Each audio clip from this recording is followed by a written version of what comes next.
जय श्री कृष्ण दोस्तों। कल हमने बात की थी एक मनुष्य अपनी रक्षा कैसे कर सकता है, आत्मरक्षा कैसे कर सकता है। दोस्तों इसको कंटिन्यू करते हैं। मनोरोगों के एक वर्ग अवसाद जन्यों का है और दूसरा आवेश स्तर वालों का है। उदासी, निराशा, भय, चिंता, आशंका, अविश्वास जैसों की गणना अवसाद वर्ग में आती है। वे मनुष्य को ठंडा कर देते हैं और लो ब्लड प्रेशर की तरह उस स्थिति में नहीं रहने देते हैं कि कुछ करते धरते बन सके। इन व्याधियों से आक्रांत व्यक्ति पक्षाघात पीड़ित अपंगों की तरह दीनहीन बना हुआ गई गुजरी स्थिति में पड़ा रहता है। उन पर अभागे होने का लांछन लगता है, जो अनुकूलता रहते हुए भी सही चिंतन और सही प्रयास बन पड़ने के कारण ज्यों त्यों करके दिन काटते हैं। इतने पर भी उन्हें उपद्रवियों की तुलना में भारभूत होते हुए भी किसी प्रकार सहन कर लिया जाता है। लो ब्लड प्रेशर का मरीज खुद तो अशक्त वयोवृद्ध की तरह चारपाई पकड़े रहता है, पर दूसरों से अपना भार उठवाने के अतिरिक्त और कोई किसी प्रकार का त्रास नहीं देता। उपद्रवी मनोरोगों में क्रोध, आवेश, सनक, आक्रमण, अपराध जैसे कुकृत्यों की गणना होती है।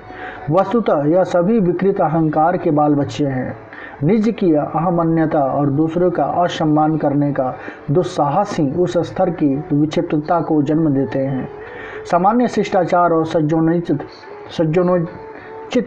सौजन्य की मर्यादा है कि अपनी नम्रता, विनम्रशीलता बनाए रखी जाए और संपर्क में आने वालों को सम्मान दिया जाए।